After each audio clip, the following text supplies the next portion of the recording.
I've seen it from a lot of different angles. I think it's easy to subtly fall into that trap of being in a group of film directors and musicians and other people that are maybe engaging with story, and it's like, oh hi, I'm the comics creator, you know, I make comics.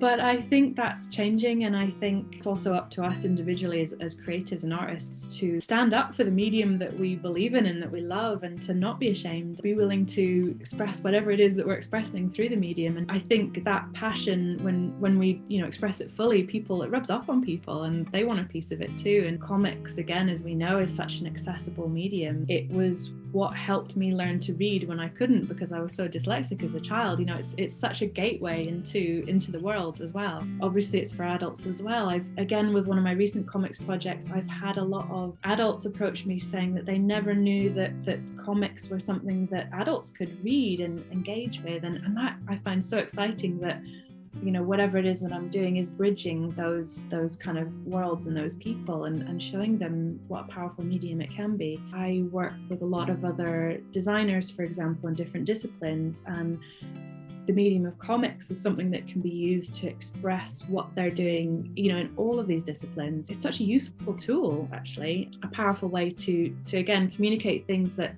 are maybe complex and difficult to understand or access in a really clear way. Like, from my family perspective, I think they don't get it. Especially if you're not into comic books, you don't understand the excitement. I was showing one of my friends some of the reactions to some of the comic book movies that are being made, and they don't really get the whole excitement.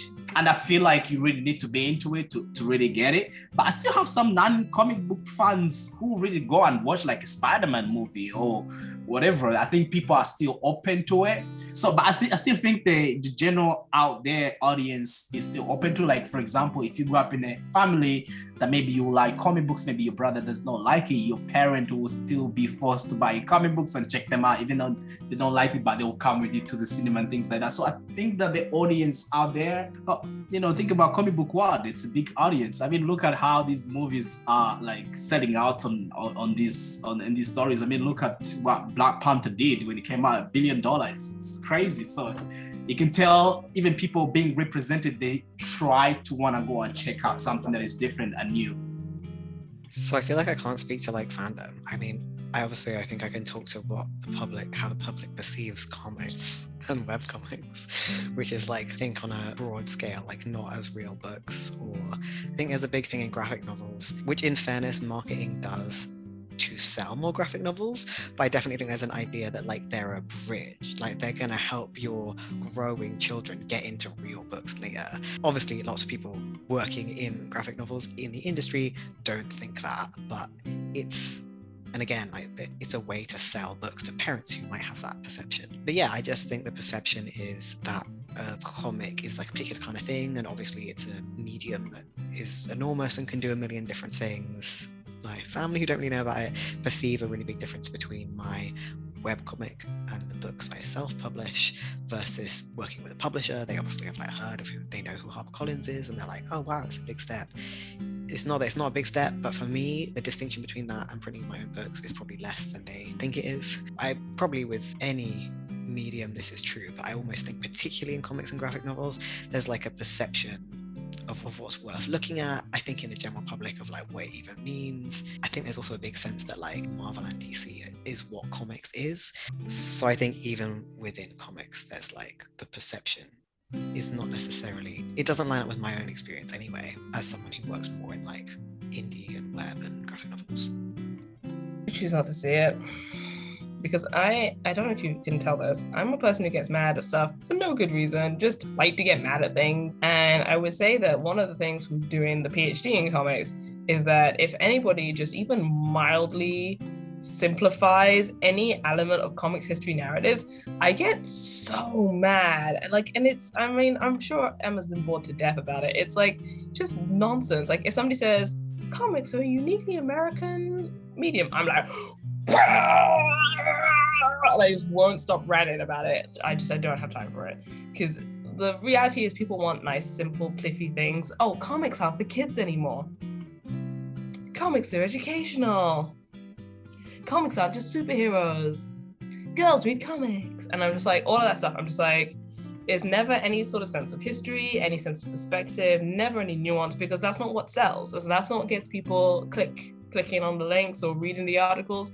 People just choose to only read the most, like, it's like that in gaming, I think will always be cursed to that sort of thing. That's just like, that'll just always be the media's narrative about comics. So I don't think about it and I don't stress about it. I wrote a whole PhD about why saying superheroes are a uniquely American phenomenon is garbage. And so I literally wrote 80,000 words on the topic. So I, at this point, need to just shut up and move on and just try not to pay attention to it, because any of that stuff just, like, I can't even read like a thread about the history of girls comics in the UK about getting mad at some sort of nuanced thing that they've slightly simplified. So I'm just not a good temperament for this sort of thing. So I just try and stay away from it at the risk of boring everyone around me, because I just have too many opinions about it. The sort of wider public in the UK is still pretty naive about what comics are. You know, I have a lot of very awkward conversations at the school gates about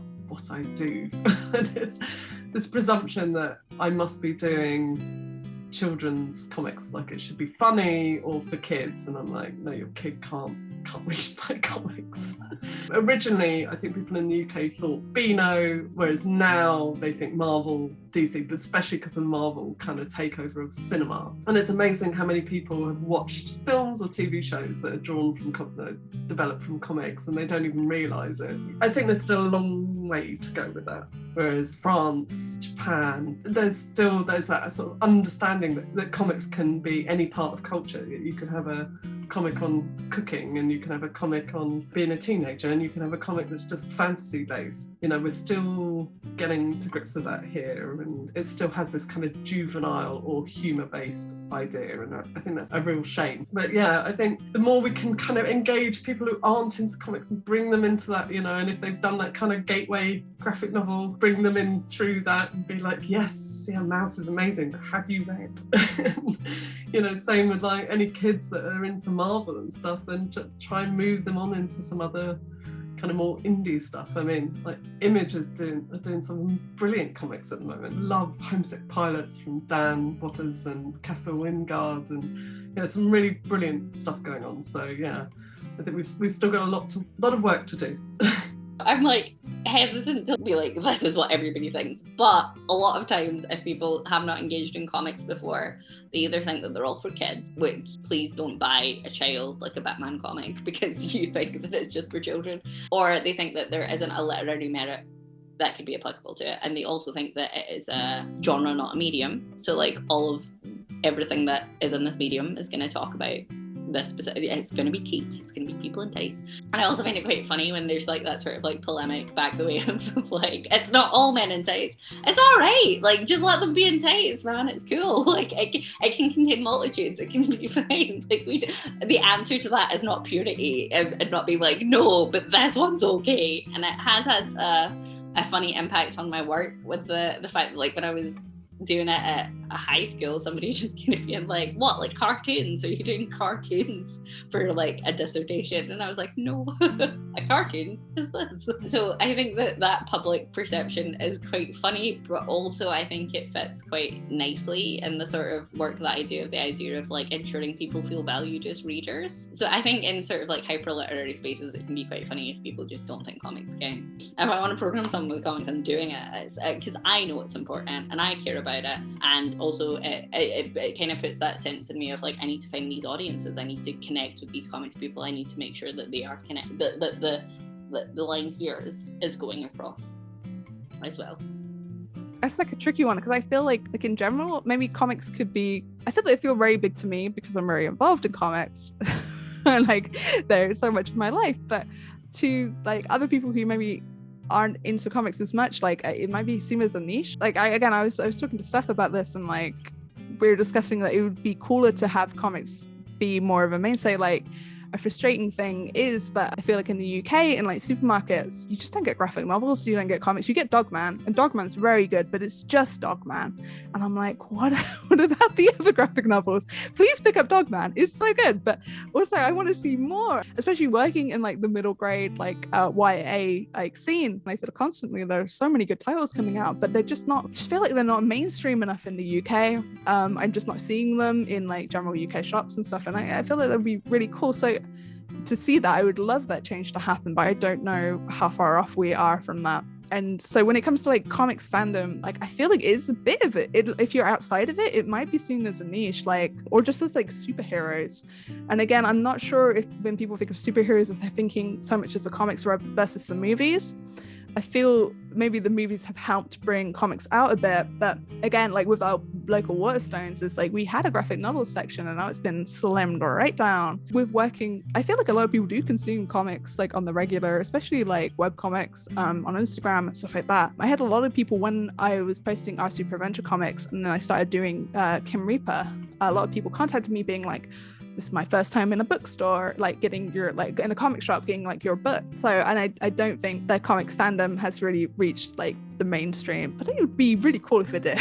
Like I would like that. I think they're such a wonderful medium. So I wish they were more like accessible, more out there, and hopefully that changes in the future.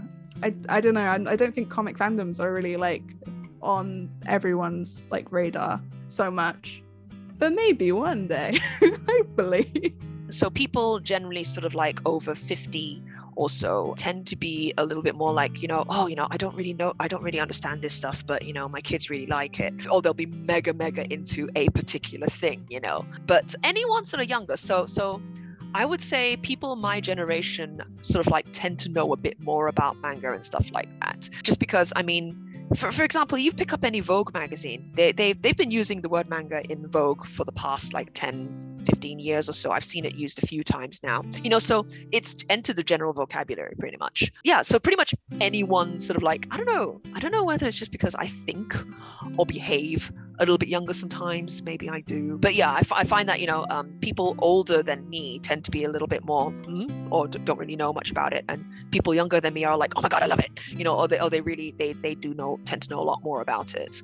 Then you've also got the really young kids who like the look and the style of it, but they only know about it from like certain cartoons or certain video games, so they recognize the look of it from the video games and stuff they play, or like the YouTube things that they watch. So I guess it just depends how old they are, really, whether it's like a can't be bothered or a no, I don't like how it's changing, or whether they like how it is and they want to see more.